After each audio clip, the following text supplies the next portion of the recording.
Hello, everybody. My name is Terry Falabundo, a student at GCU studying communications, broadcasting, with emphasis in new media. As instructor in this assignment, video assignment, we are asked to discuss and reflect on an intercultural topic called title The Border Ritual Among Nazi Rima, which was written by Horace Michel Maynard in June of 1956.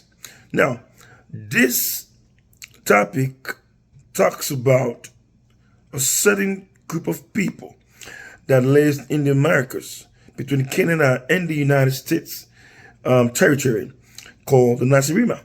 And it focuses on their cultural behavior as it relates to their body and cleanliness, hygienic attitudes and practices that they did during the time that the paper was written.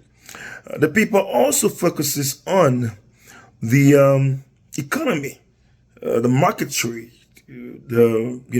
of class of people in the Nazi Rima tribe, and also it talks about their health and well-being and how they could treat themselves with some medicinal properties to make them healthy, as hospital in modern days could do. So the Nazi Rima tribe talks about the typical civilization of America and how people lived here far, far back in those centuries, and how things have evolved moving forward to our generation.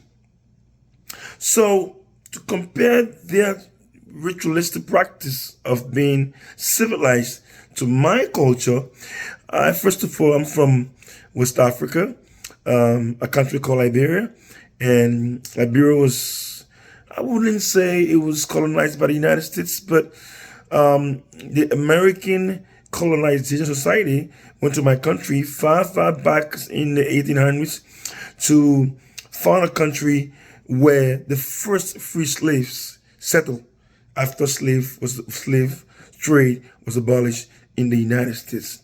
Moving forward, there were practices that we did in way back in those days in our culture.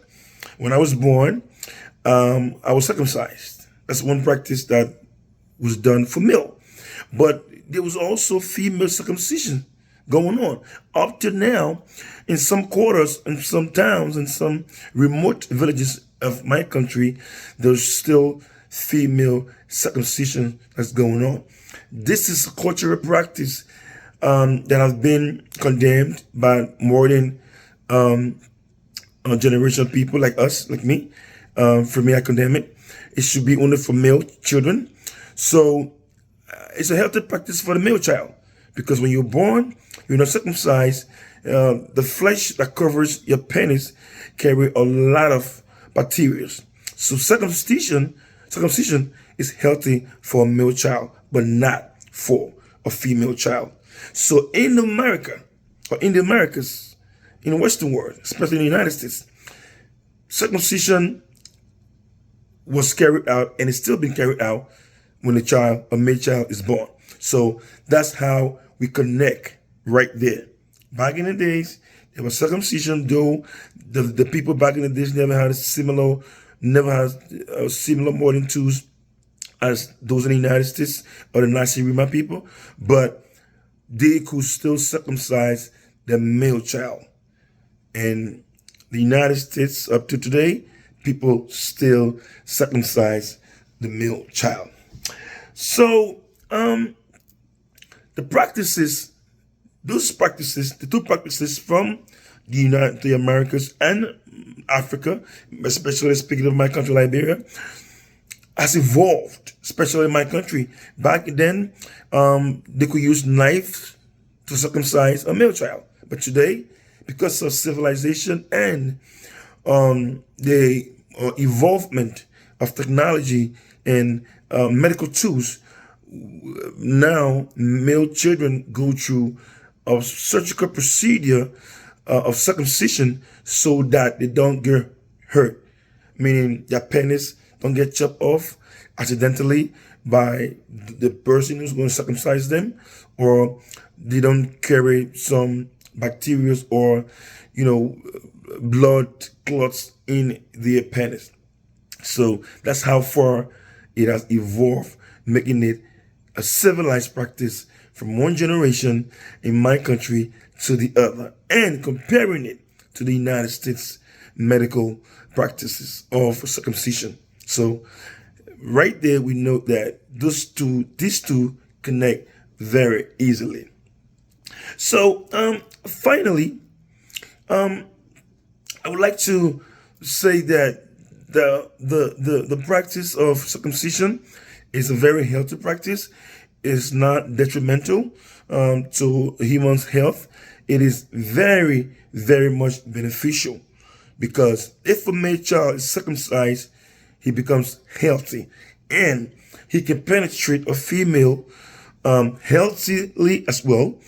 And when he ejaculates and the sperm goes into the female's womb, she conceives for him. A healthy child is carried for 9 months in the female belly, and a healthy child is born. So that's the connection between the male child circumcision and the modern world of the United States. So I can only give you guys here one source for my information. Of course, Horace Michel Maynard wrote this article pretty well, and up to today, the article is spread all across the United States, and people are reading it, and it has evolved.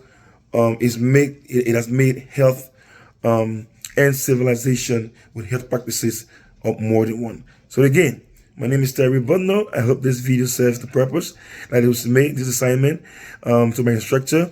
And I will see you guys again if we have to do another assignment. Thank you. Bye-bye, guys.